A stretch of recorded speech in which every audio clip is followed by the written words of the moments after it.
We have noticed that many players who purchased back in 2016 came from the dream expectations set by other games in the genre. The everything space game, with endless planets to explore, endless ships and bases to build, all in either a rich single-player storied adventure or in any variety of multiplayer modes. This then is the latest development update for Osiris New Dawn. What are they talking about? Well, it turns out they have essentially put the game into what could be a maintenance mode just 2 weeks after the game's launch. The game itself was in a period of early access for 6 years, and during that time had numerous updates and some pretty big expansions.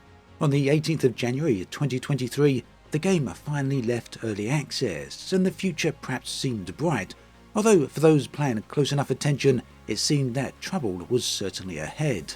Or at least that is how some people interpreted a single paragraph in the development update to coincide with the game's release, specifically the words right here.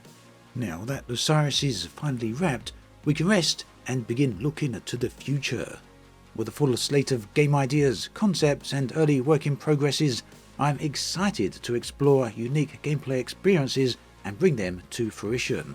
Now, I don't know about you, but my personal interpretation of that paragraph does read that development on Osiris was finalized, was complete.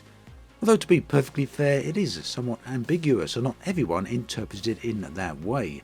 But on the 30th of January, a much clearer message was posted, which essentially said that the game was not fully shutting down, the servers would remain on, but the game was going into what the developers were calling long-term support.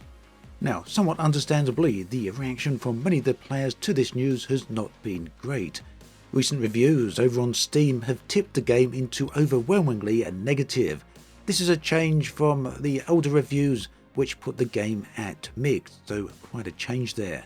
Now you may be wondering why the game has gone into essentially maintenance mode so early after release.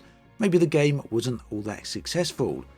Well, according to the studio themselves, the game has sold over 600,000 copies in 6 years, so sounds like some pretty good numbers there, doesn't it? And let's be frank, the numbers do suggest at least that the game's not suffering from financial hardship. To be fair though, the studio has been very clear about what they're doing and why. Essentially, they want to move on to new things. In the development update from the 30th of January, they say, in the end, and for our own creative exploration, it is time to move on. 6 years is more than enough time to prove out a game idea and to run this experiment of open development. We listened to you, worked with you, and finished what we set out to do. If you read the discussion forums, however, on Steam, there is some controversy around that particular statement, as certainly not everyone seems to agree. Ultimately then, it's somewhat of a murky situation, and whatever way you cut it, it really doesn't look good. That said, I don't want to deep dive too much into Osiris New Dawn specifically.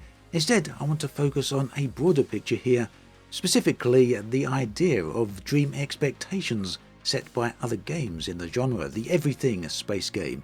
This seems to be a problem that comes up again and again, especially for those people who follow these space game genres, although to be perfectly fair, it does seem to affect broader games as well. Generally, any open world game can suffer from a very similar problem.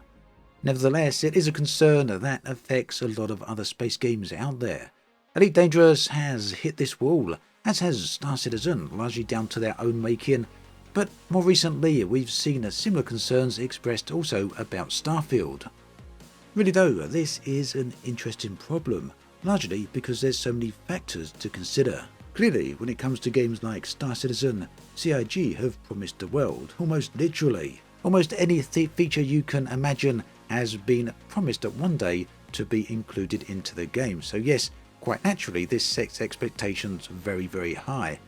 But other games are also not innocent of this. Frontier have done very similar when it comes to Elite Dangerous. Specifically, if you go back to the days of the Kickstarter, when then CEO of Frontier Developments, David Braben, made many different promises, which today are cited again and again by various members of the community, promises that have still yet to be fulfilled. Another big example here would be No Man's Sky, another game which promised the world and didn't deliver, at least not early on, but ultimately this turned into a success story due to Hello Games' massive commitment and ongoing support of the game. But the fact remains that no matter what the developers say, no matter how clear they are, that sometimes certain players will entirely miss the point, and this happens again and again. And yes, we're seeing this with Starfield right now. One such example is planets. Starfield's going to have 1,000 planets, and if you look around the internet, you'll see a number of people saying, well, what are Bethesda going to fill all these planets with? 1,000 planets is a lot. Are they all going to be empty, or are they all going to be repetitive? Well, yes, Todd Howard has been very clear that some of the planets, perhaps many, will indeed be empty. Listen to this from Lex Friedman's recent podcast. What's fun about landing on a planet where there's potentially nothing? Because there's a lot of planets and moons, if you kind of, right, in reality, that, well, there's nothing on them except resources. And so we spend a lot of time figuring out, okay, let's just lean in on that can A, be a lonely experience, as long as we tell the player, here's what's there, here are the resources that are there, go find them. But I equate it to that moment of we said about listening to the wind go and watching the sunset. And I do think there's a certain beauty to landing on a strange planet, being somewhat the only person there, building an outpost. So yes, some of the planets, perhaps many within Starfield, are indeed going to be empty, and some of them perhaps will be barren, and some will be repetitive. But it doesn't matter how many times Bethesda say this right now, you can bet your bottom dollar that when the release comes, there will at least be a few players who complain and point out Bethesda lied and misled. Although, that said, Bethesda is certainly not innocent here when it comes to causing problems and confusion over advertising and promoting their respective games. Fallout 76, anyone? So yeah, don't get me wrong, I'm not for one moment saying that Bethesda are entirely innocent. They've got a very checkered past when it comes to these things. But equally, so too have certain segments of the player base who just don't listen. Ultimately though, whatever your opinion is on all of this, to me it does seem like a very bad idea to shift the blame and any problems you may have on to your customers.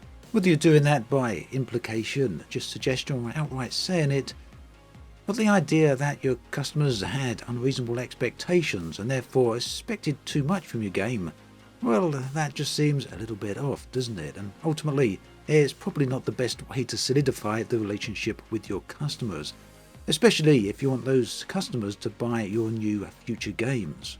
So yeah, this is definitely a problem highlighted by Osiris Dawn. But it's not a problem unique to that game. It's a problem that is right across the genre, but also across the industry as well. And unfortunately, due to the way that some companies manage these relationships and manage their products, it's unlikely to be a problem that's going away anytime soon. At any rate, some random thoughts there on this situation. As always, thanks for watching, and I'll catch you guys and girls next time.